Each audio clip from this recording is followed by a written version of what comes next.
আজ খুবই গুরুত্বপূর্ণ একটি বিষয় নিয়ে কথা বলতে চাই। না আমি জানি না এই বিষয়ে অন্যদের কী ধারণা, বা আমি জানি না যে অন্যরা কী ভাববে বা কী ভাবে, কিন্তু আমার মনে হয় এই পৃথিবীতে মানুষ ভালো থাকতে চায় না, বরং ভালো আছে এটা দেখাতে চায়। কারণ যদি একটু আমরা বোঝার চেষ্টা করি, যদি একটু ভাবার চেষ্টা করি, তাহলে দেখব যে ভালো থাকার জন্য অনেক কিছুর প্রয়োজন পড়ে না। কিন্তু হ্যাঁ, ভালো আছি এটা দেখানোর জন্য কিন্তু অনেক কিছুর প্রয়োজন পড়ে। আর আজকের জেনারেশনে দাঁড়িয়ে, এই যুগে দাঁড়িয়ে আমার কেন জানি না মনে হয় যে মানুষ ভালো থাকতে চায় না, বরং ভালো আছি এটা দেখাতে চায়। বলতে খুবই খারাপ লাগছে, কিন্তু এটাই বাস্তব, এটাই সত্য যে আজকের দিনে দাঁড়িয়ে সেই সকল মানুষগুলোই একটু দুঃখে থাকে যারা অন্যের চিন্তাভাবনাগুলোকে একটু বেশি গুরুত্ব দিয়ে থাকে। না লোকে কী ভাবে, কী ভাবছে, বা অন্যদের সামনে নিজেকে বড় করে দেখাতে হবে, এই সমস্ত চিন্তা ভাবনাগুলোই কেন জানি না আমাদের কষ্ট, মন খারাপ, দুশ্চিন্তা, টেনশনের কারণ হয়ে দাঁড়িয়েছে।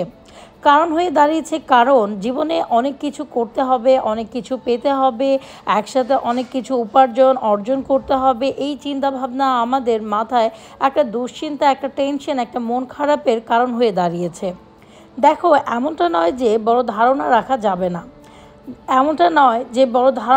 যাবে না, বা স্বপ্ন দেখা যাবে না। অবশ্যই দেখা উচিত, প্রতিটা মানুষের দেখা উচিত, কিন্তু সেটার পিছনে উদ্দেশ্য কি এমন যে সে মানুষকে দেখাতে হবে? লোকে দেখানোর এই পৃথিবীতে কাউকে বাইরে থেকে দেখে আজ বা জাজ করাটা অনেক কঠিন হয়ে দাঁড়িয়েছে।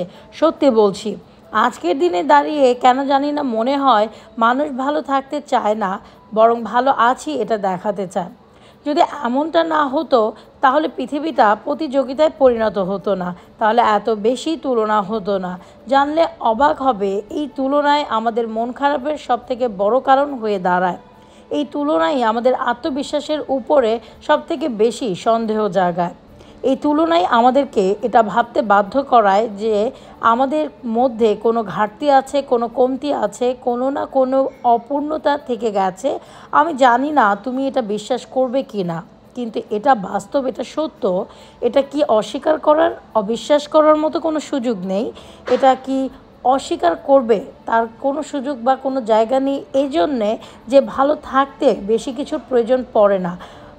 যে মানুষটা ভালো থাকতে চায় না, সে মানুষটা জীবন নিয়ে অত বেশি টেনশন, অত বেশি দুশ্চিন্তা, অত বেশি মন খারাপ করে না। সে তার আগামীকালকে নিয়ে ভাবে, আগামী পরশুকে নিয়ে ভাবতে ভাবতে আজকের দিনটাকে নষ্ট করে না।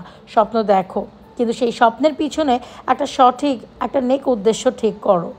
ইন্টেনশন সঠিক হওয়াটা প্রয়োজন, উদ্দেশ্য সঠিক হওয়াটা প্রয়োজন।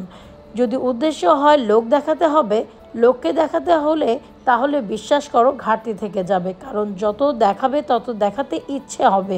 মানুষের সামনে নিজেকে বড় করে দেখানোর কোনো প্রয়োজন নেই।